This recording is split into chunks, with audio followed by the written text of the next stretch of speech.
Hi viewers, தமிழக அரசியல் வரலாற்றில் மிகப்பெரிய திருப்பு முனை அரங்கேறிக் கொண்டிருக்கிறது. 2026 சட்டமன்ற தேர்தல் முடிவுகள் வெளியாகி எந்த கட்சிக்கு அரும்பெருதி பெரும்பான்மை கிடைக்காத நிலையில் தமிழக வெற்றி கழகத்தின் தலைவர் விஜய் இன்று முதல்வராக பதவியேற்பதற்கான அடுத்த கட்ட நகர்வுகள் தீவிரப்படுத்தியுள்ளார். நடந்து முடிந்த தேர்தலில் விஜய் தலைமையிலான தாவேகா 108 தொகுதிகள் வென்று தனிப்பெரும் கட்சியாக உருவெடுத்தது. கடந்த 50 ஆண்டுகளுக்கு மேலாக தமிழகத்தை மாறி மாறி ஆட்சி செய்த திராவிட கட்சிகளை பின்னுக்கு தள்ளி ஒரு புதிய சக்தி உருவெடுப்பது இந்திய அரசியலே திரும்பி பார்க்க வைத்தது. தமிழக சட்டப்பேரவையில் மொத்தம் உள்ள 234 ஆட்சியில் ஆட்சிமைக்க 118 இடங்கள் தேவை. விஜய்க்கு இன்னும் 10 இடங்கள் தேவைப்படும் நிலையில் கூட்டணி கட்சியுடனான பேச்சுவார்த்தை இறுதி கட்டத்தை எட்டியுள்ளது. ஏற்கனவே காங்கிரஸ் மற்றும் இடதுசாரி கட்சிகள் தங்கள் ஆதரவை தெரிவித்துள்ளன. இந்நிலையில் விடுதலை சிறுத்தை கட்சிகள் தொல் திருமாவளவனை சந்தித்து விஜய் ஆட்சி அமைப்பாருங்கன்னா ஆதரவை கேட்டுள்ளார். அதற்கு அவர் 3 நிபந்தனைகளை வைத்துள்ளார். திருமாவளவன் நீண்ட காலத்திற்காக வலியுறுத்தி வரும் முக்கியமான நிபந்தனை ஆட்சியில் பங்கு, அதிகாரத்திலும் பங்கு. விஜய் தலைமையிலான அரசு அமைந்தால் விசிகாவிற்கு அமைச்சர் பதவிகள் வழங்கப்பட வேண்டும். வெறும் வெளி ஆதரவு இல்லாமல் அமைச்சரவையில் இடம்பெற்று அதிகாரத்தை பற்றி கொள்ள வேண்டும் என்பதில் அவர் உறுதியாக இருக்கிறார். சமூக நீதி பட்டியலில் மற்றும் பிற்படுத்தப்பட்ட மக்களின் நலனுக்காக திட்டங்களை செயல்படுத்துவதில் தெளிவாகவும் உறுதியாகவும் உள்ளார்.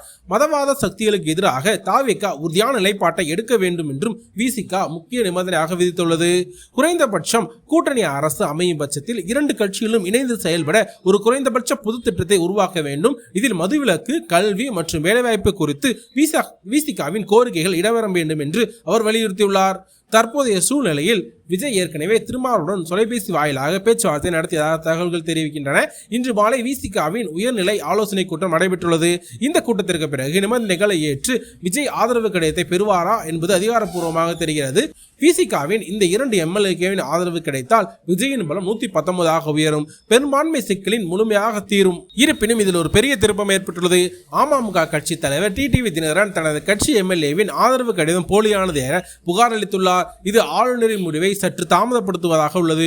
ஒவ்வொரு ஆதரவு கடிதத்தையும் ஆளுநர் மாளிகை அதிகாரிகள் மிக தீவிரமாக சரிபார்த்து வருகிறார்கள். இதனால் இன்று நடைபெறவிருந்த பதவியேற்பு விழா சில நாட்கள் தள்ளி போவதாக வாய்ப்புள்ளது என கூறப்படுகிறது. இதனால் பனையூரில் உள்ள விஜயின் இல்லத்தில் வெளியான ரசிகர்கள் பல தொண்டர்கள் திரண்டு தமிழக முதல்வரை என்று முழக்கமிட்டு வருகிறார்கள். சமூக வலைதளங்களில் விஜய் சிஎம் 2026 என்ற ஹேஷ்டாக் உலகில் ட்ரெண்ட் ஆகி வருகிறது.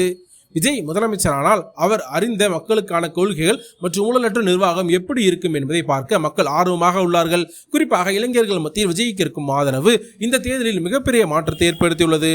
இன்று இரவு அல்லது நாளை காலைக்குள் ஆரிடமிருந்து அதிகாரப்பூர்வமான அழைப்பு வரும் என்று தாவேகா வட்டாரங்கள் நம்பிக்கையுடன் தெரிவிக்கின்றன. அப்படி அழைப்பு வந்தால் சென்னை நேரு உள்ள விளையாட்டு அரங்கில் தமிழகத்தின் புதிய முதலமைச்சராக விஜய் பங்கேற்பார். தமிழக அரசியலில் ஒரு புதிய அத்தியாயம் இன்று எழுதப்பட இருக்கிறது. மேலும் இதை பற்றி நீங்க என்ன நினைக்கிறீங்க அப்படின்றத மறக்காம கீழே கமெண்ட் சொல்லுங்க. மேலும் இது போன்ற அப்டேட் நம்ம சேனலை சப்ஸ்கிரைப் பண்ணிக்கங்க. தேங்க்யூ.